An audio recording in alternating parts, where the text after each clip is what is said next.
Yes, lads, what's going on? Welcome to Season 2, Episode 27, I'm pretty sure, of the Little Running Irishman podcast. In this episode, we are joined with Feidhlim Kelly, who was not only a pretty good athlete in his day, he's ran with many of the best runners ever, and when I say many of the best runners ever, I mean he's done sessions with Usain Bolt, he's played PlayStation with Usain Bolt, he's done runs with Mo Farah, he's done runs with Sonia O'Sullivan, he's done runs with Katrina McKiernan. He's been around the block. He's you could say he's dipped his toe in the coaching realm, setting up Dublin Track Club and coaching there currently, and also is stepping into the realm of commentating and podcasting. So he has some resume, you could say, and we dive into everything in this episode. And with Feidhlim, the podcast just flowed really nicely, and it was a really great episode, and I think you guys are really going to enjoy it. Really quickly, before we jump into this episode, I have set up a Patreon account. It's just called the Little Running Irishman. If you could go over, it's either €5, €7 or €10, depending on which plan you choose. If you could, I will be posting, exclusive episodes of the podcast. I'll be releasing episodes of the podcast early over there. I'll be posting exclusive videos over there, maybe some workout videos and all as well. So if you could go over there and support me, it will help fund some of the equipment used to record the podcast, like the editing software, microphones, headsets, all that kind of stuff. It really would help me out over on Patreon, the Little Running Irishman. I'm going to start posting on there when a few people start buying into it. So as more people buy into it, the more active I'm going to be over there. And even if one person buys into it, I'm going to be, supplying the content for that one person or that two people. So if you could, the Little Running Irishman over on Patreon, the first plan is €5, the second plan is €7, and the third plan is €10. Whichever plan really does help me out a lot when it comes to, as I said, editing software and equipment and everything. So if you could, that would mean the world to me. If you're watching this video, please subscribe, turn the notification bell on to be notified when future episodes of the podcast go live. Leave a like, follow me over on the Little Running Irishman.official Instagram to be notified when other future episodes of the podcast go live. And I hope you guys enjoyed this episode of the podcast, because it was a really good one with Feidhlim. And yeah, let's get into it. Alright everybody, so I'm here with Feidhlim Kelly. Thanks very much, Feidhlim, for hopping on the podcast. Really quick, we've a lot to talk about, and it's going to be a really good conversation. But really quick, do you want to give a little bit of a background about yourself, who you are, maybe a little bit about your running background and your coaching background and all that? Just a nice snap one. We'll be getting into the big stuff later on in the episode. Yeah, so I'll give you the quick CV. I'm 37 years of age, if that adds anything to it. I suppose, like a lot of runners, I was an aspiring footballer. I can see your Liverpool posters in the background. Yeah, on the background. I'm a Man United fan. But oh my God! We were getting on well up until this point. But, so I wanted to be like any young lad. I wanted to be a professional footballer, and I got up to the heady heights of trials with UCD, and that's where I kind of branched more into athletics. I went to Belvedere College in school, and we had a pretty good athletics program. Phil Conway was there. He went to the Olympics in '72 in the shot put, and just basically did the West Leinster schools cross country every year. The usual half day off. Yeah. Got booted out at West Leinster's, and in first year, I think I ended up walking around the back of the trees in the magazine fort. So I was in the hundreds, and that was my famous beginnings. I still thinking I was going to be a pro baller. And but I was good at the bleep. I did well in a bleep test or two, and just kept keeping a bit of a semi-interest in athletics. Yeah, jumping it in and out, and I would have been small for my age, so probably went against me. I kind of just got better as I was getting older, because I just ended up getting a little bit bigger, and so I got up. Then we had a good schools cross country team, but we missed out. We were third in fifth year. We got team bronze medals, and then in sixth year, when we were all set to win, even though I wasn't going to be a scoring member, but we were looking good to win. We got 2 teams through to the All-Ireland schools that year, which was a pretty good achievement. And then we didn't get to run because of foot and mouth. And luckily, that was the senior team, and no Belvedere senior team had won, and it looked like lightning was going to strike again this year. But the All-Ireland schools just got held in Santry before the COVID really kicked in. And that's why, if anyone was there, apologies if I was a raving lunatic on the microphone, unbiasedly cheering on Belvedere to the team title. So it was a good day, and that's one of the great days of sport. So that was kind of the start of athletics, and how I probably got a little bit more in was because of that foot and mouth.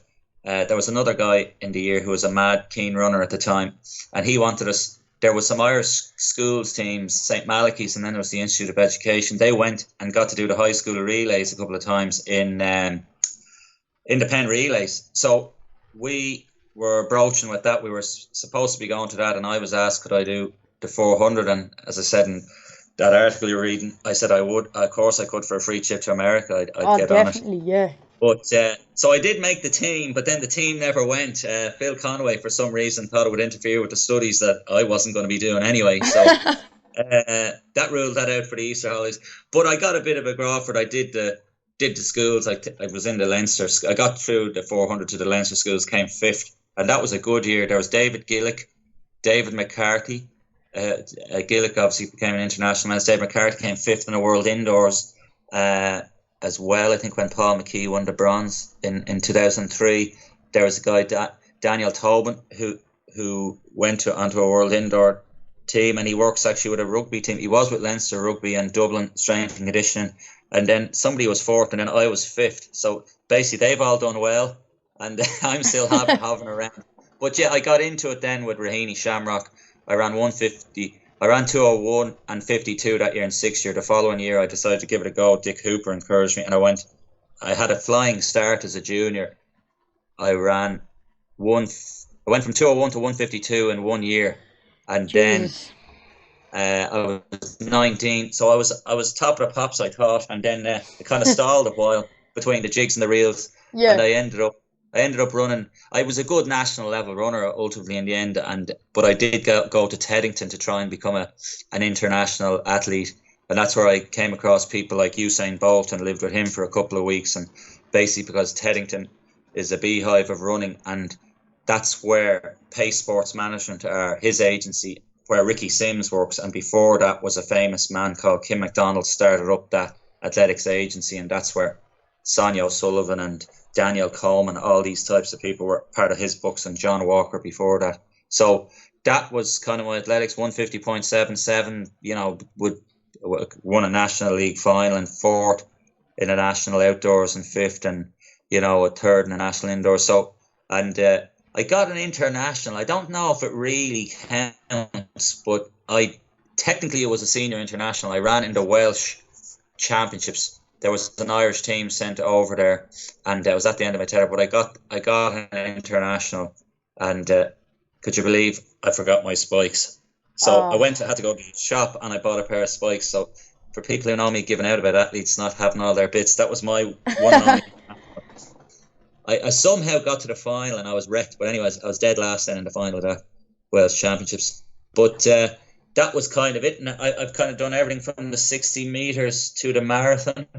Competitively, or tried to be reasonably competitive. Yeah. And then I kind of drifted into, I suppose, being a caddy to a coach. So by caddy, I suppose I was, I got to know Sonia O'Sullivan when I was in London, and through that I got to know Nick Beddoe, Melbourne Track Club, and my friend David Campbell was running with the Melbourne Track Club, and that's how I kind of got involved a little bit with them, and just ended up going on a few training camps, cycling a bicycle and observing, and not really, actually it wasn't a goal or anything, say I'm going to be a coach or anything like that. Yeah. Just watch and learn. I was enjoying it. And there was a guy called Gary Henry, who's now kind of retired, but he used to be on the bike with he was the top of the pops at the time. Craig Mottram was the man, you'd like Jacob Ingebrigtsen and these guys. I'm allowed. Well, Craig Mottram was all that in a bag of chips back in the day. He was, you were able to kind of get his kind of a pair of spikes he was wearing. Like, he was taking on all the Africans, and he was the big Mzungu, and he probably had a bit of a mouth on him, like Conor McGregor as well, and different things probably kind of attracted the attention and stuff like that. Yeah. But I kind of fancied Gary. I never was able to get the gig, but I kind of fancied Gary Henry's gig. It's not as much pressure. You cycle a bike, report the training sessions, and relax and go around to a few races. But I did it on occasion, and went to training camps with Collis Birmingham and Brett Robinson, and then even recently then as a kind of a coach and an assistant lately with Stewie McSwain and all these type of guys as well lately. So that's kind of an around the houses way in my athletics. And I'm a member, if I didn't say that, I'm a member and still am of Raheny Shamrock, your rivals there. That's it. Clonliffe top on, but they let me into the Clonliffe bar. They're letting nobody in at the moment, but they let me in when I do the club lotto. Oh, very Joe good. and a few of the lads let me in there. As long as I'm paying my way. Oh, definitely. But no, that was some intro, I must say, and there was definitely a lot there. But I kind of want to take it back to the start, just for a little bit, just from kind of a personal point of view. You know, you were talking about there how you kind of went from barely getting out of West Leinster's and probably never getting out of West Leinster's for quite a long time to then going and running a 150.77 800 meters. And I just kind of want to dwell on that for a sec, because do you think if you really, you know, if you don't get off to the best start, or maybe you're not the best at a young age, do you feel like if you really keep at it up until, you know, your early 20s, your mid 20s, then it really starts showing and really starts paying off? Or do you think, you know, you can see the talent from day one and that's it really? I think for the great, and some of them maybe, I think only for the great athletes, and by that there's very, very few of them. Yeah. You can nearly see it straight away. Like even I'd say somebody from your club years ago, somebody like a Niall Bruton, I think his nephew or somebody might be running now, but you know, but basically, look, there's so much involved in athletics. It's and any sport. Basically, when you start, for all intents and purposes, you don't know your arse from your elbow. Yeah, exactly. You're only learning. You could be, what is your physiological development? Like, you know, Eamon Coughlin always had a good one about his coach, Jerry Farnan, saying to him that he used to lose to a guy and he said, look, Eamon, you're going to be good and you're going to be able to beat these guys. But like, I mean, you have no hair, he's hair under his arms, he can grow a beard, you know, and, you know, so there's that side of it. You have to learn how to train. I think you have to be patient, but you definitely are.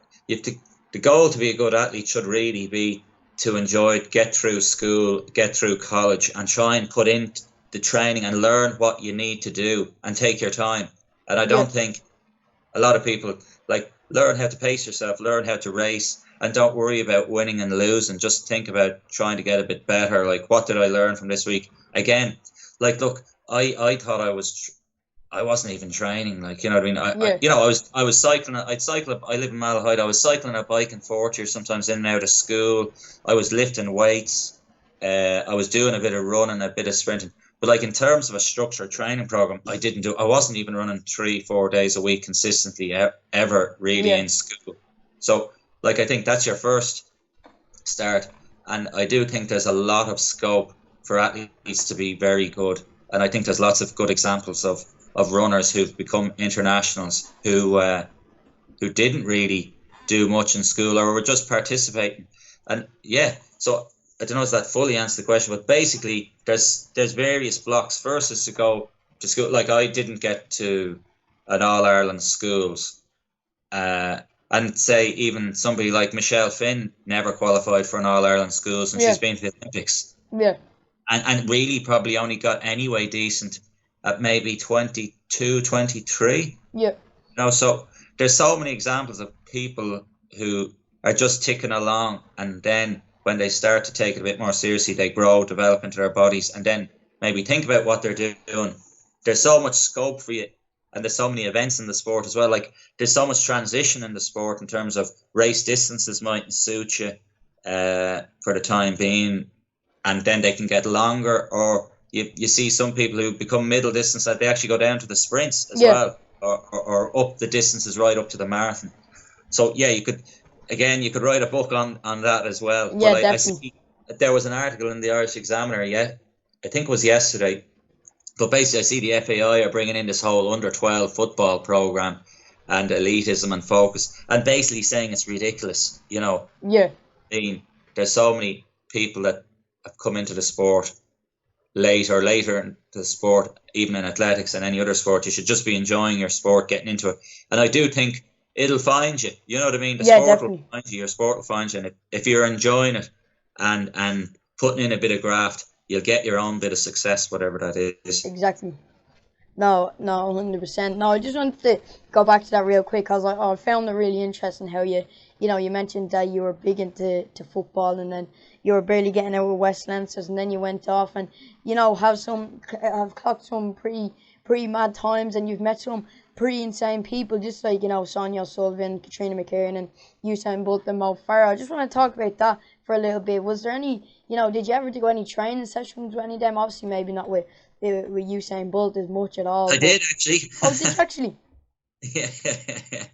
So, so I suppose meeting all the runners. Look, like anybody, if you're into your sport, like, whatever you want to call it, you're a fanboy or whatever you like, you're a fangirl, whoever's listening. But like, you're into your sports stars, when you're growing up, when you're young. And I, just got to kind of meet Sonia O'Sullivan at the Bushy Park time trial as it was then. It's Bushy, it's the park run now.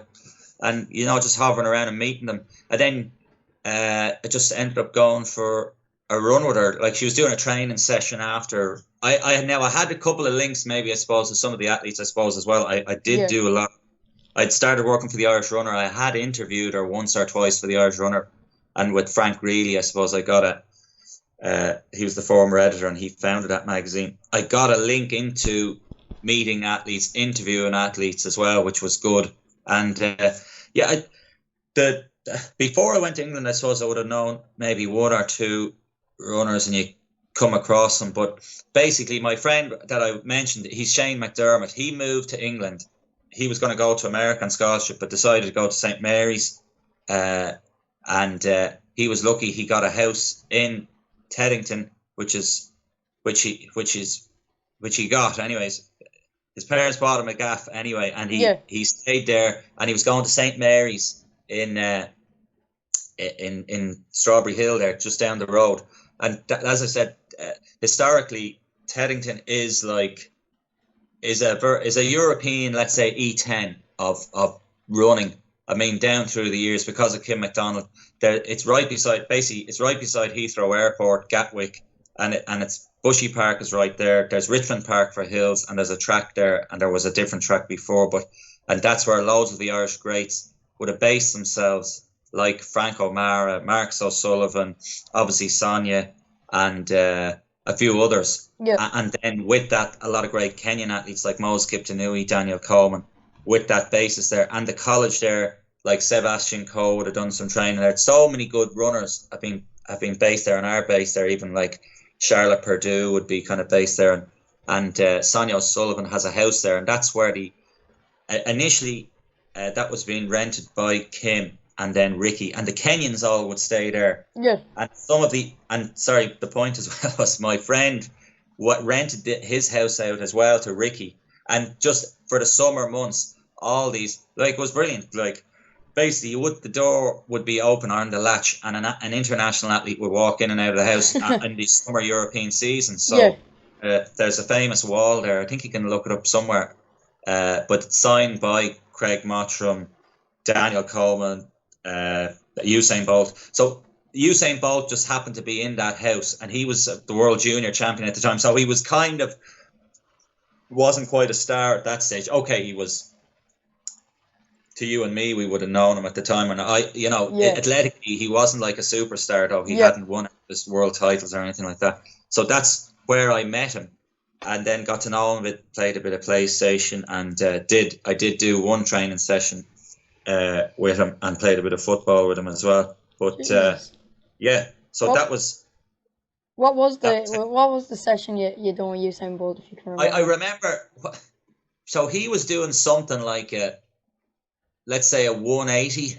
Yeah. Maybe it was 180 meters. It might have been under 2, but we were at least halfway around the bend. So I think we said we do a 150 or a 120 of this, and he chased us down. The other guy was this guy he had at the time. So we had an entourage, and he had this guy called Mickey Hans Rubin, who fancied himself, and he was some kind of a physio / massage therapist, and we were the two. And he had a few other heads hanging around him, guys called Mr. Busy. And Mr. Busy, all Mr. Busy did was actually lie on the couch.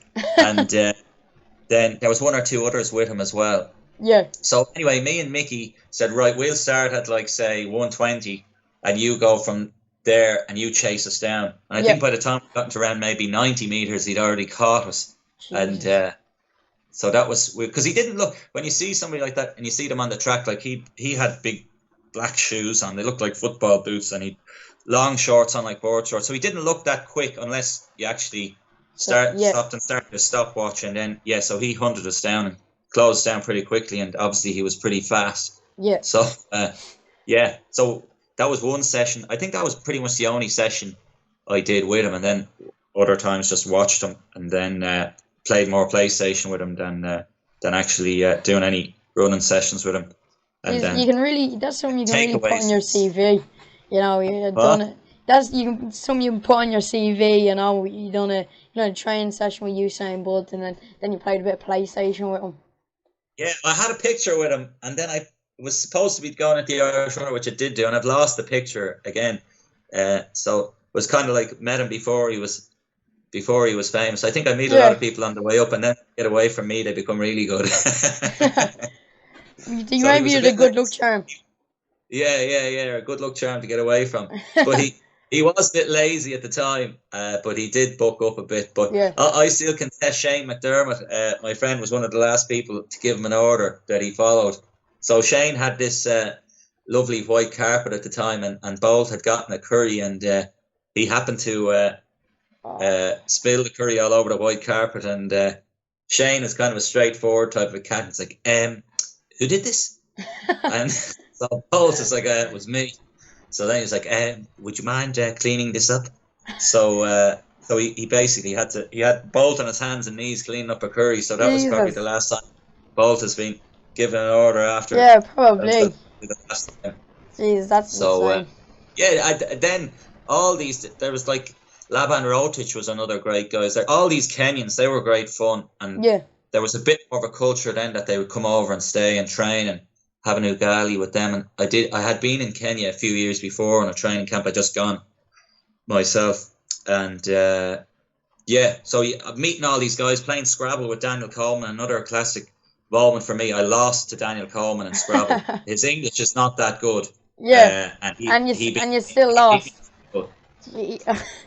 Maybe we don't talk about that one. The guy who's run 7:20 for 3,000 meters. Yeah.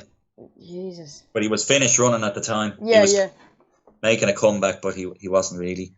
He was floating. Real quick before we come off this, is there? Did you have much of a link with Mo Farah? Were you able to get any sessions in with him, or what was the story there? Yeah, so again, I suppose that's the case in point with Mo Farah, that he was he got a lot better after he stopped running with me. Looking through an old training diary there, I went. So again, he was living in Teddington. He was kind of either, I don't know, was he finished in St. Mary's, but he was still hanging around. I don't think he was living in the college anymore, but he used to live in a place called Clive View, was a famous one where a lot of them stayed. Yeah. But so I would have gone for morning runs. I didn't really do any sessions with him, but I did go for a few morning runs with him. Yeah. We went in the mornings by Bushy Park there. I lived near there, and then just a few basically easy runs. And then Emmerton Levy lived with me at the time as well. He think kind of semi raced him in a Bushy Park time trial. Yeah. And so just basically a few runs, and again hanging around. And it's like, that's a great thing I always think about athletics, is like, look, in football, when are we really? You can't just go down and go for a kick around with Wayne Rooney or Cristiano Ronaldo or Leo Messi or anybody at the moment, Jadon Sancho. So, and or Megan Rapinoe or whoever's watching the women's football now too. So like, it's not that. In athletics though, you can meet any of these people. Like, you just exactly.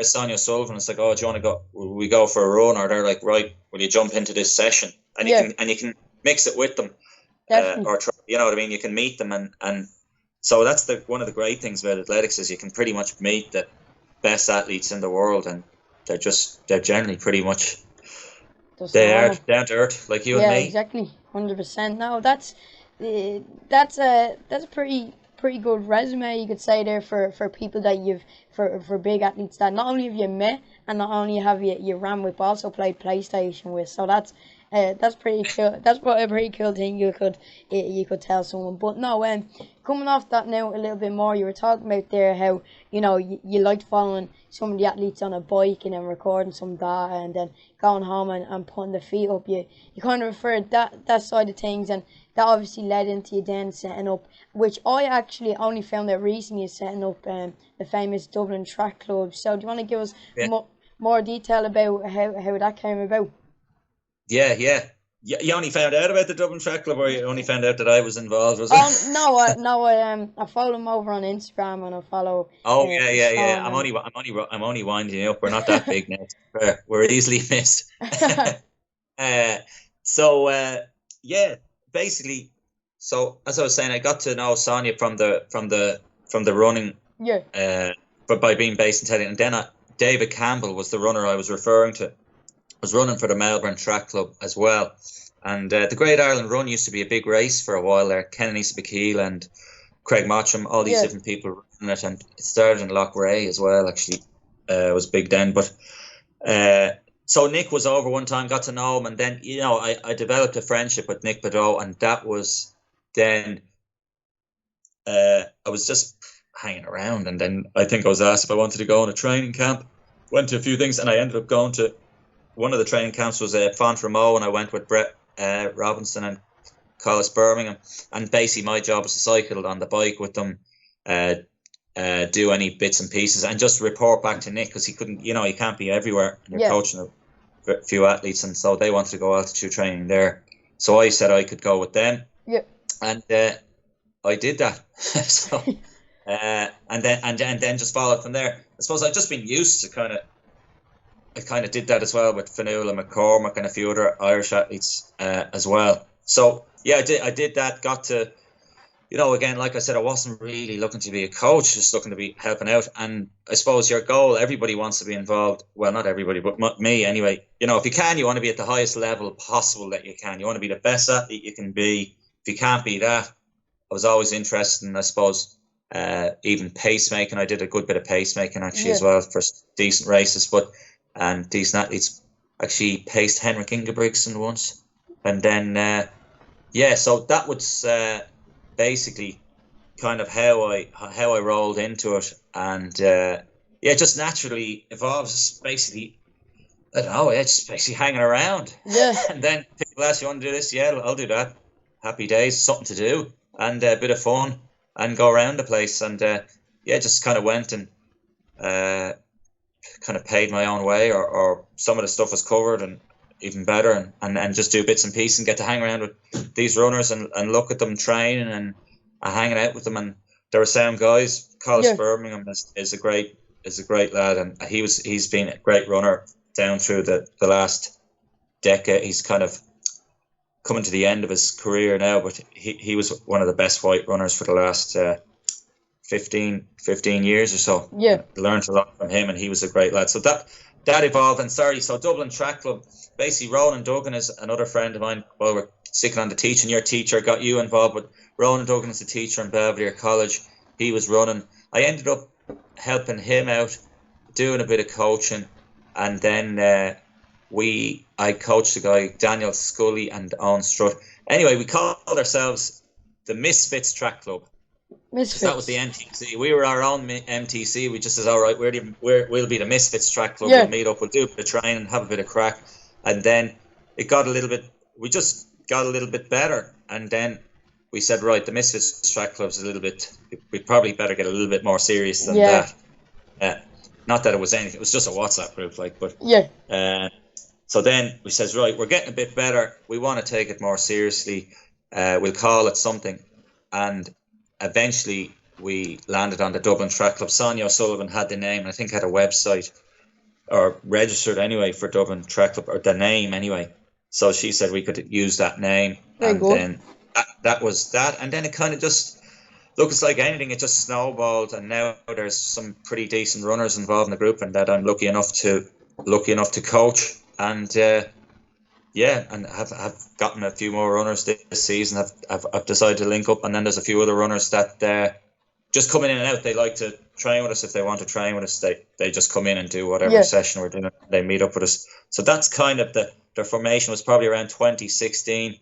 I've been doing media work with Athletics Ireland, and I'd been doing jumping the gun as well, and I just was kind of heavily involved in athletics. I suppose before that, I was looking at being an agent. It's another lovely idea, but like Irish athletes don't make a lot of money, and I was interested in helping out. I just found that I'd actually maybe have to have a bigger influence. I'd probably have to start coaching, because nobody will really listen to you.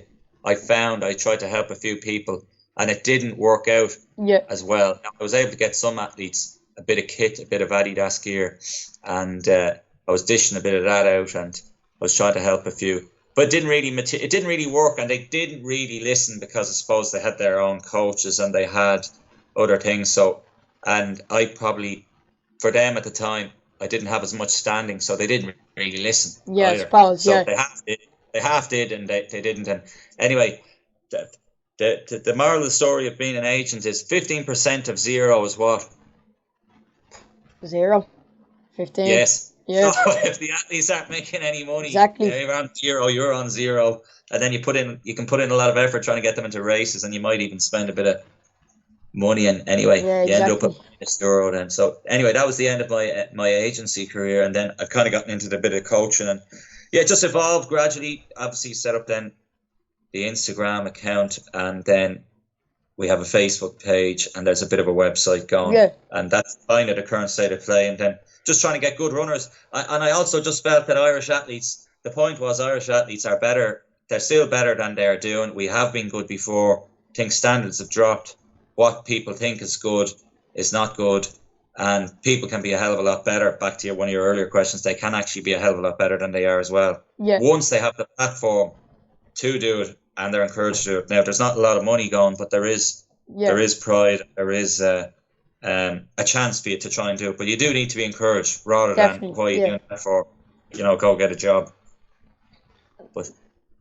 And that's how Dublin Track Club kind of evolved, and it's kind of developing each year. And some of them are on government funding, some of them have a bit of support from Richard Donovan, and the rest of them are scrapping, like myself.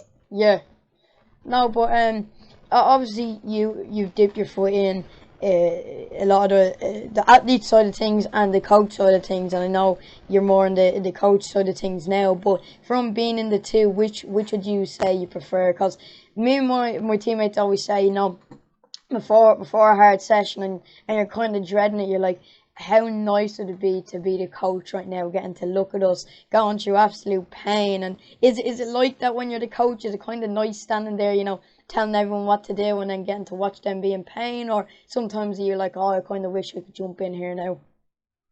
Yeah, I get where you guys are coming from.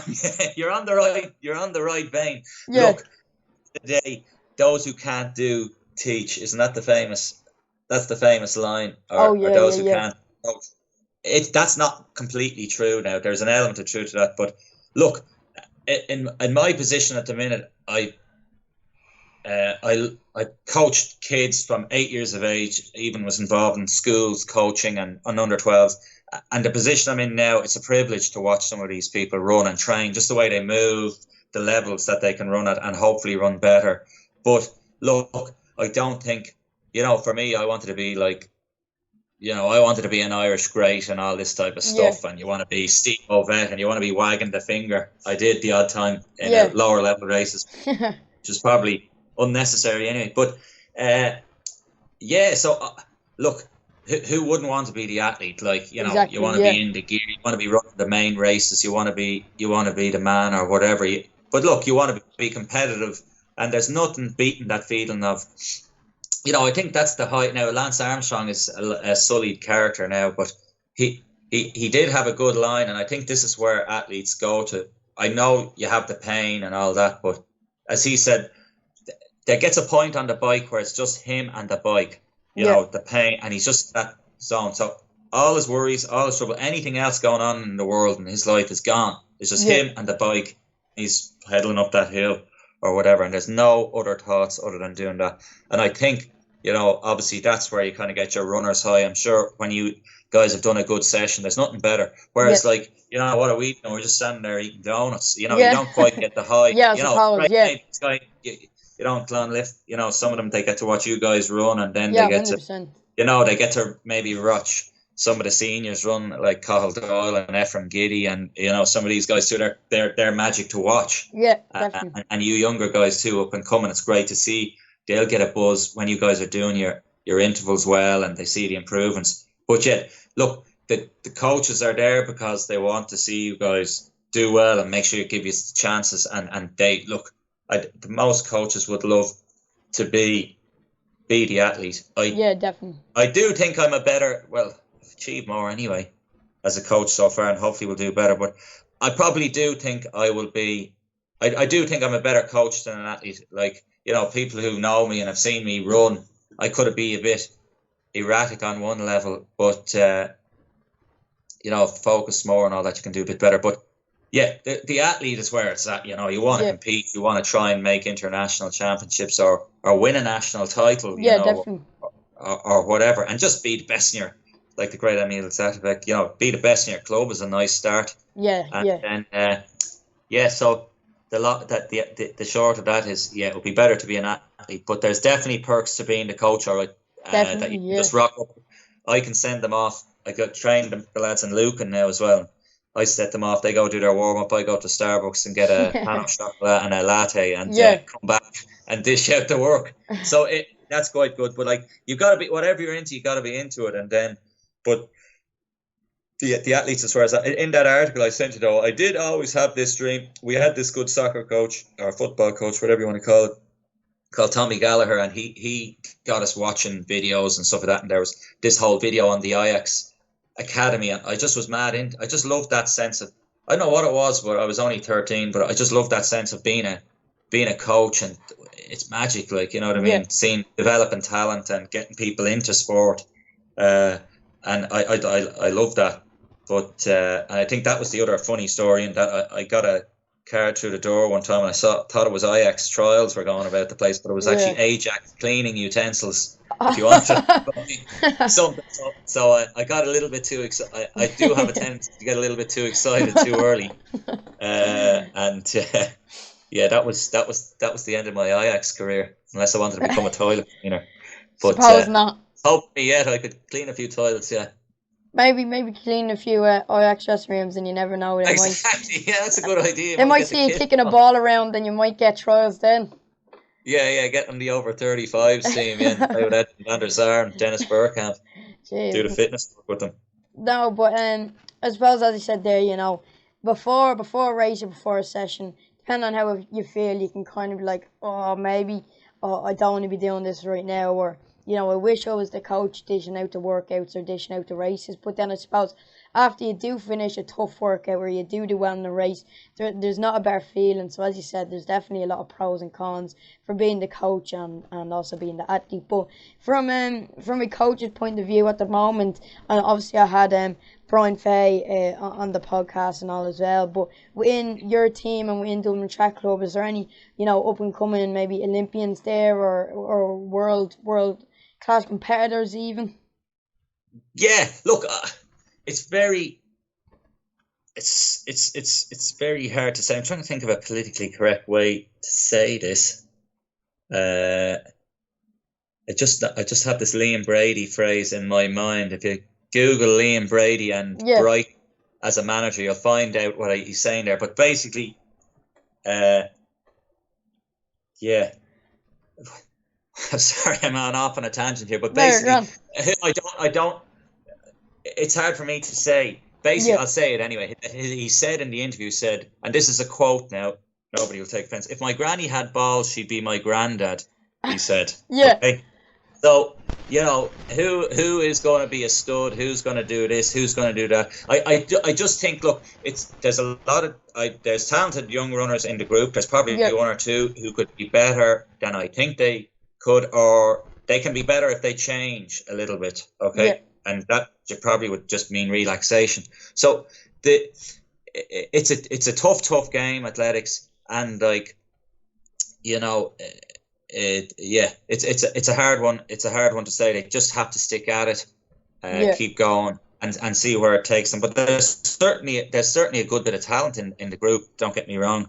There's Brian Fay, as you mentioned, the young runners like Daniel Stone, Ty Donnelly, and there's a good few others like in that type of bracket. And then obviously you've got Sean Tobin, you've got Michelle Finn, and then recently, there are people training like Harry Purcell in the group, and even Mark English is doing a bit now this season. So there's some good athletes there. Yeah, definitely.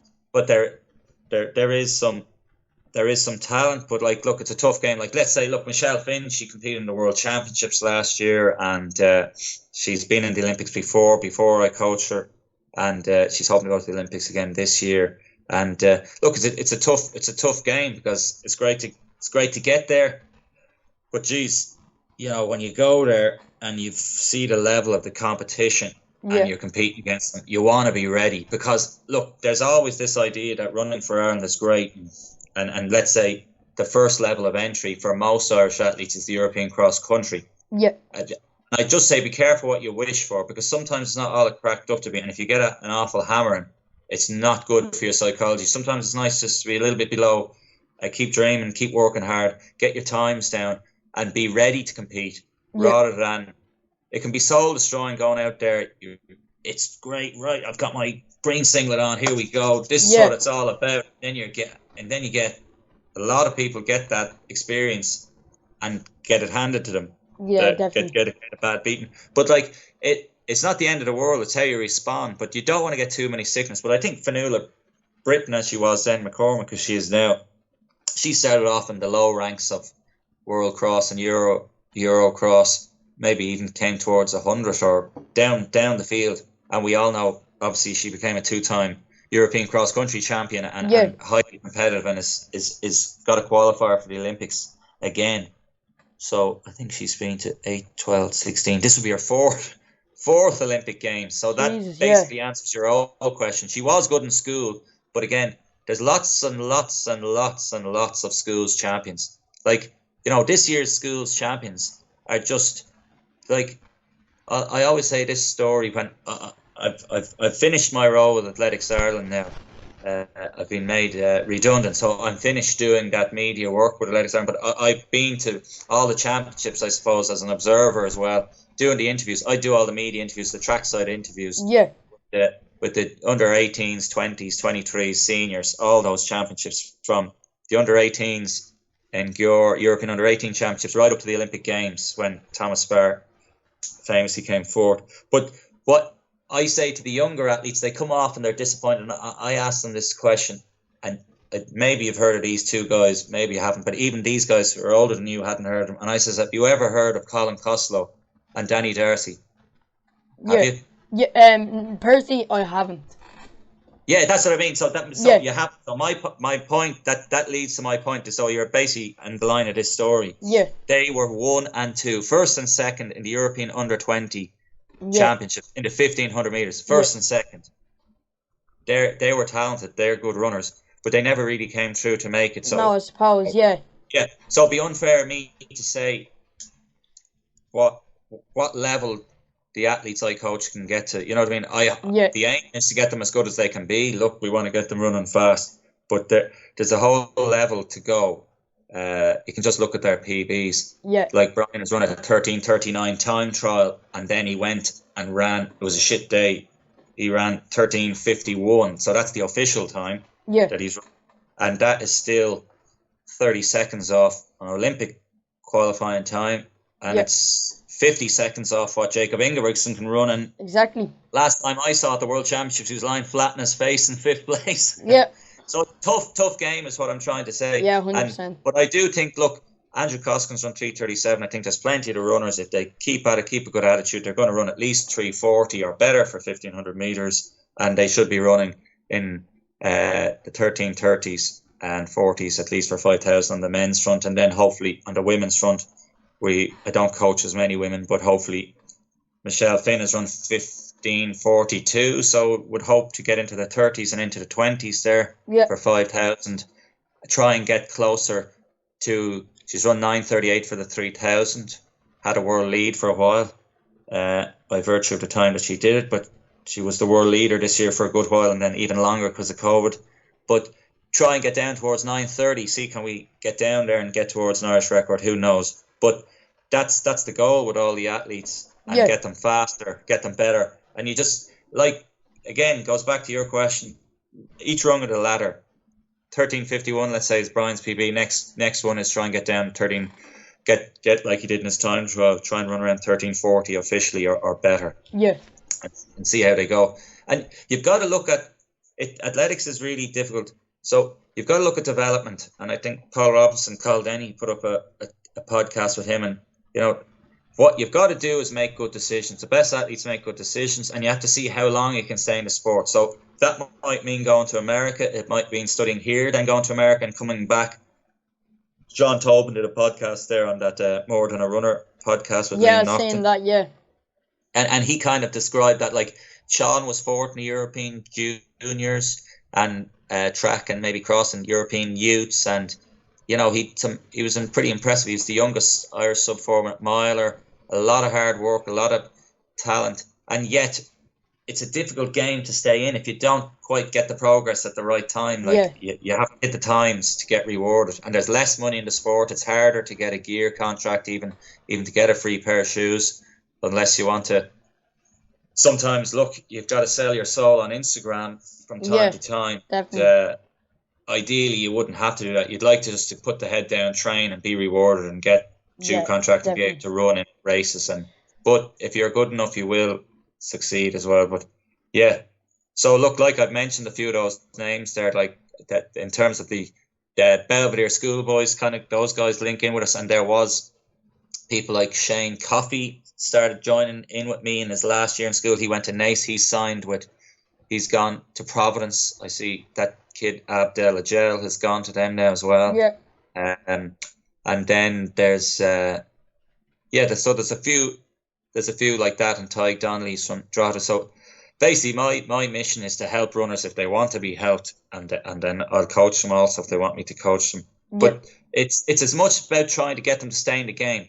Look, that one main area that I would say is, do not be blinded as a junior to think that you're on an Athletics Ireland development team, or you're on a squad, a relay, or you're on the international team or a junior team, because you're not. And what I mean by that is, you, as I said, you've got the Liverpool posters behind you, right? Yeah. If you sign Liverpool, you sign a contract. So that means you're in the club. They have a system. It's a tough system. Yeah. Queeving Keller is the goalie. But so you're a schoolboy, you sign your forms, you become a professional. Then if you're good enough, then you're on the under-21s. I think there's under-23 teams they have. And then you have a pathway to get into the first team. Yeah. You know, in athletics, there is no pathway. It doesn't matter if you're on European, if you're on carding with Athletics Ireland, because if you don't run well, you're done. Yeah. You know what I mean? So you're a young athlete now, let's say you've won a medal, maybe in an under-20 championships, you get a little bit of support, but instantly they don't have an under-20. They're not going to say, Athletics Ireland and all these people, they're not going to say you are on a 5-year contract. Yeah. We think you are. There's no scout in athletics that says, right, in Ireland, America, you sign a form, you go on a scholarship for 4 years. You are guaranteed those 4 years, unless, and you can even get a fifth, unless, obviously, you do something bad. Oh, yeah, okay? Yeah. As in, you've misbehaved or something's drastically gone wrong. And they're extreme cases. Otherwise, though, you're looked after. You've got a scholarship, and that's a real scholarship. Yeah. If you get them, that means accommodation, schooling, equipment, all that is sorted. You cannot get that in Ireland. You will not get that in Ireland. And that would be one thing.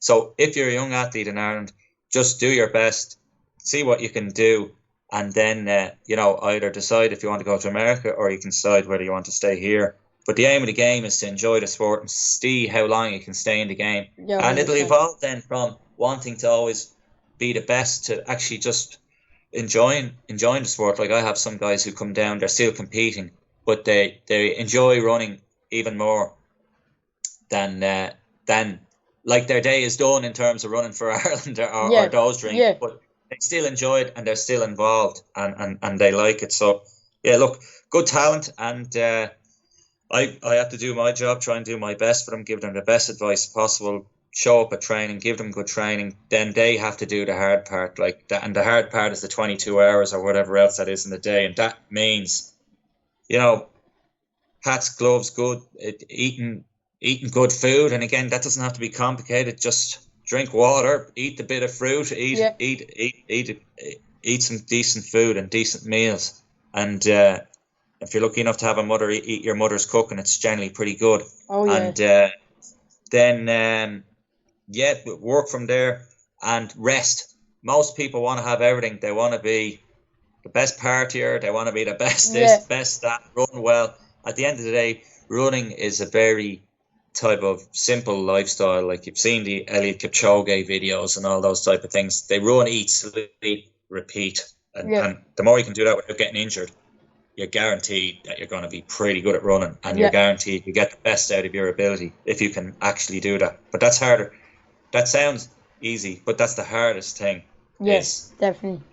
Run, rest, eat, sleep, repeat, and not do the dog on it. No, 100%. And like from someone like you who's seen and as you spoke about, trained with, you know, some of the, if not the best athletes in Ireland and worldwide, so you know how much work athletes have to put in to even get to a world stage, never mind becoming the best in the world. So from your experience, how much work really does it take to even get onto a world stage, never mind becoming one of, if not the best in the world? Yeah, there's no specific numbers, but I think if you look at anything from a sprinter to a thrower to a distance runner, I think when you build up your training, I'd say you're doing around 10. That's minimum now. 10.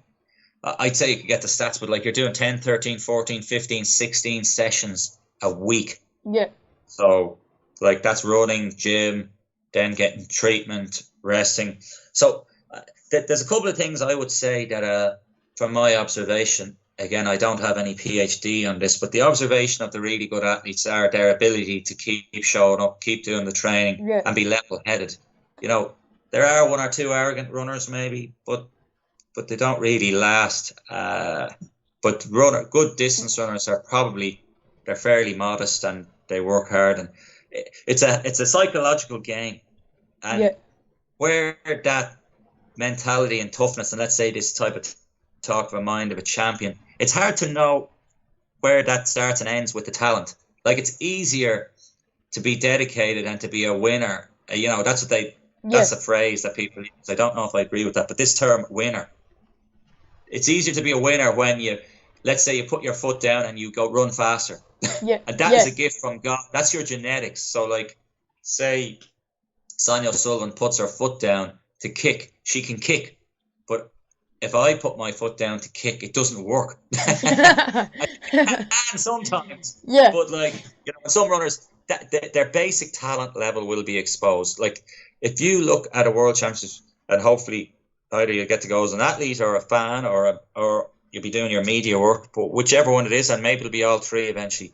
But when you watch these athletes, and even if you see them at the Morton Games, like let's say Rojas, forget her first name, but she's the women's triple jumper. And then you look at Mutezesa Barshim in the high jump, and you look at Joe Kovacs in the shot put, and you know, you look at these guys.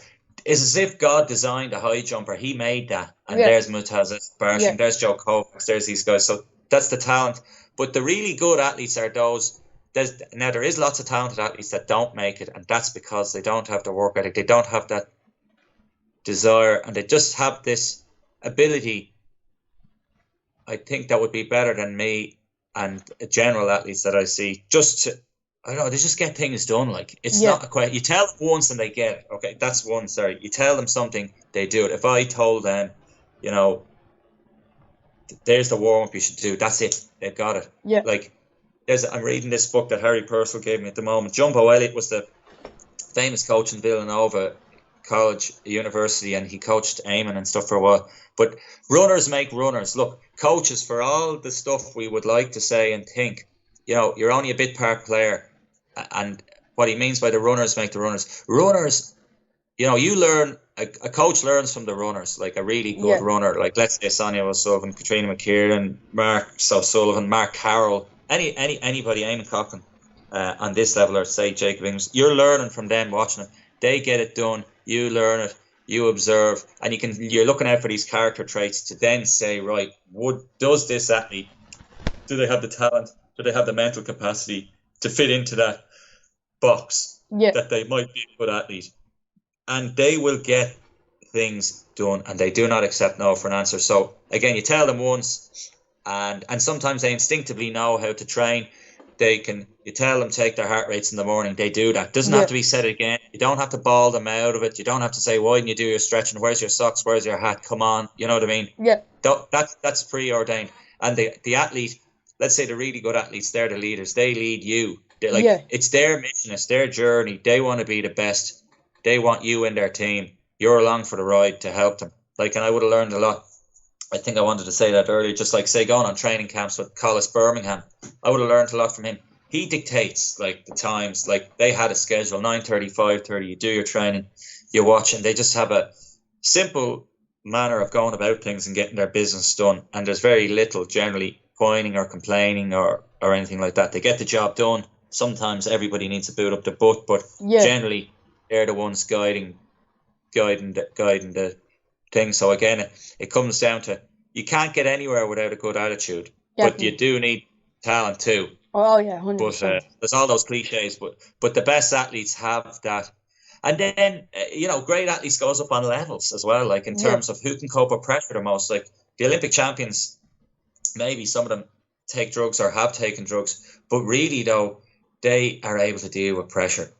And that would be say where I would, on my low scale, probably wouldn't have been great at dealing with pressure. Would have get overly nervous, make a ham sandwich of it then, because get too nervous, can't cope with the pressure, or think there's pressure. They don't see the pressure, they see opportunity, and you'll still have loads of athletes, like even Katrina Johnson Thompson. She failed, let's say, a couple of times through nerves, but the winner, the top athletes will find a way. They find the answers, and they try to find the answers, and they'll change, and they can be pretty ruthless as well. Definitely. No, 100%. And as you said there, basically to sum it up, what it takes to become a great athlete. Obviously, you need genetics, you need talent as well, and the work rate and all. But at the end of the day, it is all about levels and keeping a certain level of consistency. So I guess and as well, not getting injured is, to be fair to some athletes, not getting injured is a key thing too. Yeah, definitely. Because you can have the mind, and the body ain't willing anymore, or isn't willing, and that's unfortunate for some people too. Yeah, there's, again, you could write a book on all this, and this is just 100%. my 2 cents. So don't ever put me down in the Bible anyway. Just, I think. None of this. Don't worry, none of this is set in stone now for anyone else. They can butcher me later, but just don't worry. I think I don't. You'll be safe enough. Don't worry. Yeah. But coming more into the current, your current state of things, diving into a bit of your commentary side of things. Do you want to just give a little bit of a background of that? Yeah, I think I got into the commentary. Look, I love wrestling. I don't watch it as much anymore. It's not as good anymore. But growing up, I think I love performance. That's my kind of goal as well in terms of coaching and athletics. Is to look for the perfect performance. I look for a great performance or a great race, like Tobin Robinson there in the national champs, one that'll be remembered, like James Nolan racing against Gareth Turnbull one time. But I got into commentary in terms of, I've always fancied all that ring, talking and spoofing and all that type of stuff. I always had an interest in it, and then obviously I was just at a schools meet one day, and somebody needed to do something on the mic, and I started doing a little bit, and I evolved from, let's say, the West Leinsters, and I think John Shields was one of the people who let me commandeer a microphone. And then I did just very little things like that, and then it evolved. I did Leinster schools, All Ireland schools, and I was then able to do.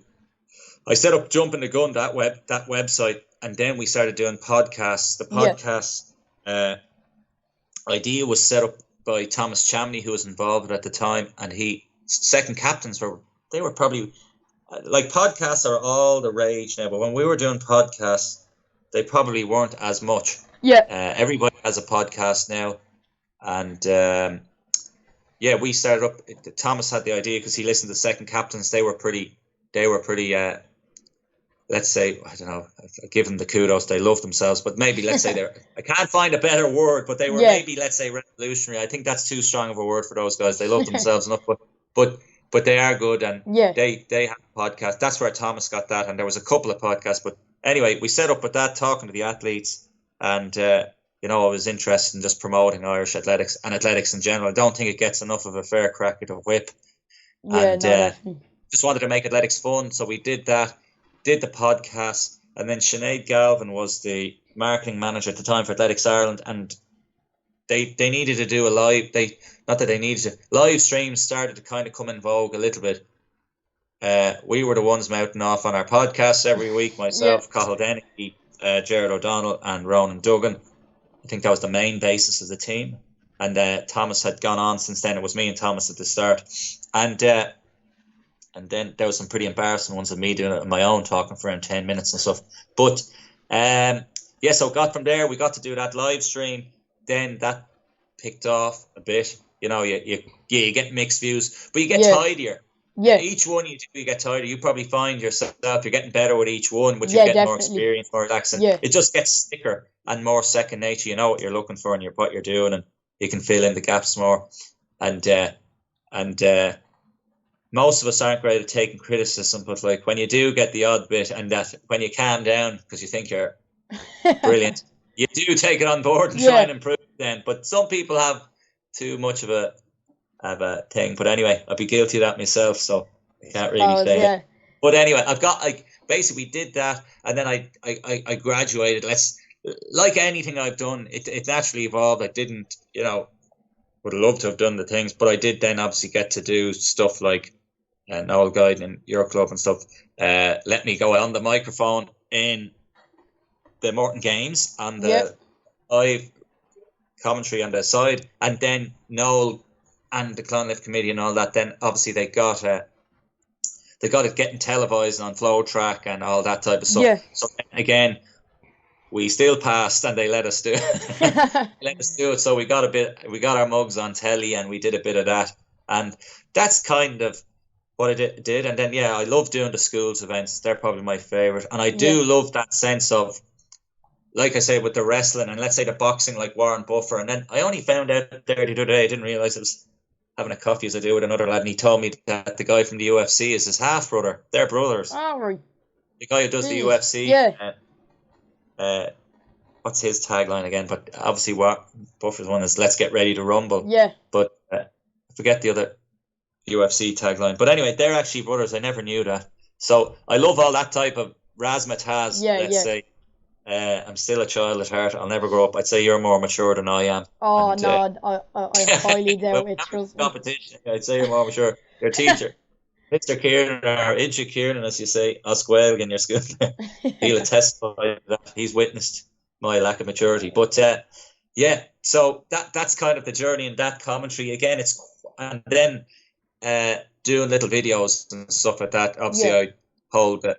I've generally been the man. Cahill's kind of taken over that a bit more, doing like trackside interviews with the Irish athletes, which was always a great kind of a privilege and good fun, and you get a good insight there, just learning every angle of the sport, and it's good fun. And I probably my favorite bit is the telly is kind of cool. I did the kind of the anchor thing there, like doing the intros and the whatever, and up to the studio or up to the lads in the country. But I do love the live at the event. That's my favorite. Trying to get a buzz going, trying to get people into it, really build up the races and try and get into it. I think that, I don't know if that's my best or if I'm good at any of them, but that would be my favorite. I love feeding off the crowd. You can't feed off a crowd in the television. You know what I mean? It's a bit No. structured. They say, "Okay, 3, 2, 1, now talk." You're like, "Oh, Yes, okay." yeah. And you're mumbling, and you get a little bit smoother with your words. But I really love being at the races and stuff like that, and trying to make it interesting and like fun races, like even just from Eurocup when Ephraim lapped. I think he lapped everyone in the Leinster schools. That was a funny day. He lapped everyone in the 5,000 Leinster schools. But when you can kind of get the crowd into it, like there are people at commentary aren't, let's say, great, or they don't really get the crowd involved. Yeah, they're no buzz really. Okay, you can have your facts and figures and all that, but look, you're going there to be entertained. I think that people like you and kids and younger people, they need to go to these events and say, "Jesus, there's a bit of crack going." You know what I mean? Yeah, they don't really care about the facts as much. We don't just want, okay, Killian's here, he's in 77th, he's in 7th, he's in second. You know what I mean, or whatever. Yeah, definitely, yeah. You want a bit more of a buzz, and you want to have that sense of excitement. Bit of crack as well, right. you know. That's what I love about the commentary when I'm asked to do it and stuff like that. I love that bit, you know. Yeah. Then I've done the Cork City Sports and stuff before as well. So I love that. I love that trackside commentary. It's good fun, and then you try to tidy up a bit and get a bit slicker. Yeah, definitely but it does look really fun, to be fair, and obviously with the podcast in the future, hopefully it's something I can get into, and as I said, it does look really, really enjoyable. And as you said there, the trackside interviews after races, you know, no matter what the level is, All Irelands or world stage, it must be really interesting, especially if an athlete's, you know, emotions are all over the place after. Yeah, look, some athletes are better than others. I'm sure. Definitely. Your podcast, like some of them, you can tell them about me off air. But like, you kind of know when you're doing a good one and you're not doing a good one. 100%. The person you're interviewing really can make it. Like, you get excited. Like, let's say Thomas Barr, he's magic. Like, you know what I mean? You just have to say hello, and then he just takes over. Like, happy days. Yeah. Like, there was a great one I was lucky at. He made the final. I think it was the semis. He made the final Olympic Games, and basically there's all these rights issues and stuff. So we didn't have the rights. I think they've improved a bit now. But basically, I could not do a video interview in the media area because I wasn't accredited, and like TV have the rights, and at this, so I basically I wasn't allowed to do it. But I managed to get up into the stadium, and I had arranged, I think, to meet him there. But I got to meet him in the bowels of the stadium, in the middle ground. Anyway, I started interviewing him, and then next thing, like, it wasn't planned, but next thing, then his parents came with a flag and they jumped on him, and then it was brilliant. Like, this is TV gold, or this is gold, and then it went on the independent website, went everywhere, and that's where you get your kicks, I suppose, in the media. And so it's like, I think it had like 700,000 views and all this type of stuff. And you get childish, you love all that stuff. Yeah. Like, you get 1,000 likes, did you get this? You know. Yeah. You get caught up at all those things that are unhealthy.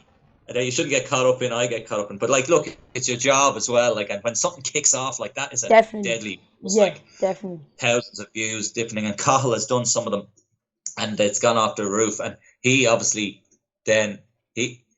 Ronan Duggan. I was always going to say, we'd say who's the best or the thing, but Cahill, obviously he did the one with Phil Healy with the relay, and that had a million views and all this type of stuff, and went around the place. And he did the Paul Robinson one lately, and he had one or two others. But Cahill has generally been at the right place at the right time. Some call it luck, and maybe just he is the best of us. But no, but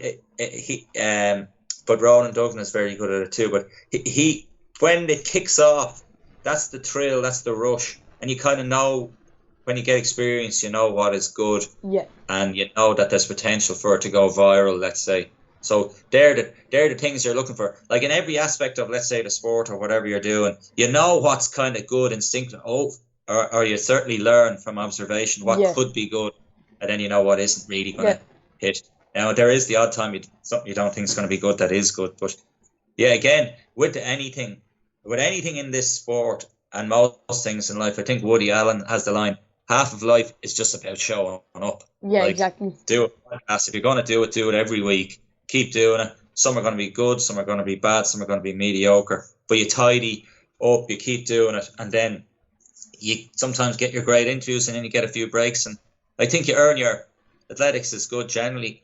You earn your stripes, and if you show enough energy and enthusiasm and keep trying, you get a break and you get a chance. And then obviously you have to try and hopefully take it, but you can be blocked out. But generally in most things you're doing, if you try hard, good attitude, and just the hardest things are consistency. And don't look, we all go through setbacks, like confidence can ebb and flow, and you're like, oh God, I'm brutal at this, or or then you might be a bit too confident on how good you think you are. But basically what you have to do is ride all those things out. And the best advice I'd ever say with writing and any media work sometimes is, you try to build a rapport with the people, and then also, as Con Hoolan, he's dead now, but he was a famous journalist. Just imagine you're talking to your best friend or whatever. It's the best advice if you're writing or interviewing, or generally try to be relaxed and have a chat, and hopefully it goes good from there.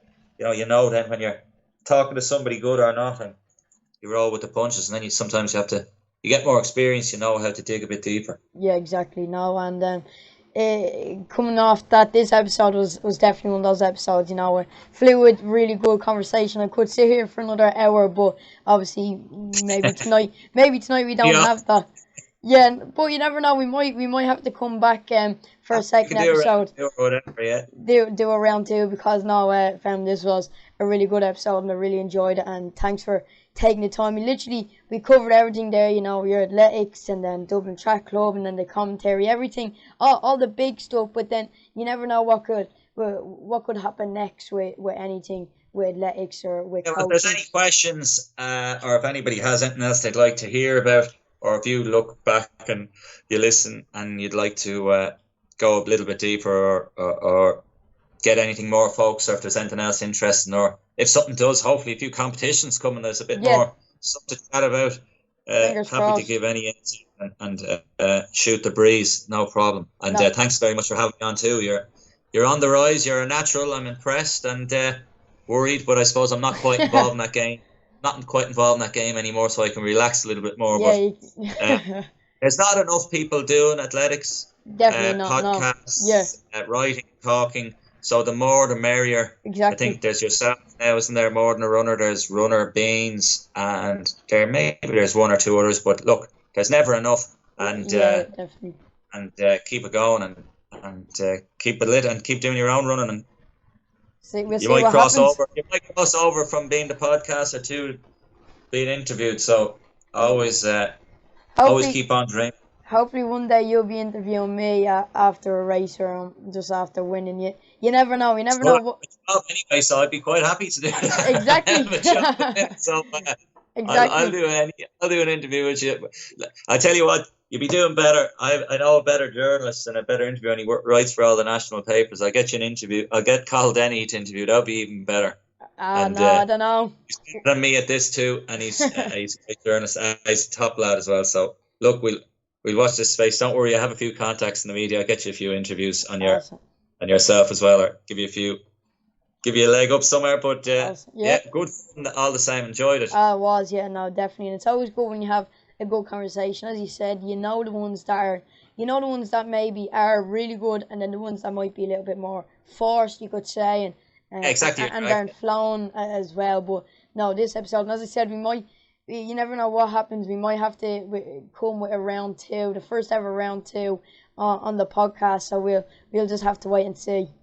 Yeah, flesh them out. I listened to sometimes Stone Cold Steve Austin. He has some podcasts. He had 2 rounds of Roddy Piper and a few others. So that they've been done before. They have 100%. Not on that level now, but yeah. I really enjoyed it. Thanks for taking the time to come on. Thanks for anyone watching or listening. I hope you all enjoyed, and I'll see everybody next time. Bye.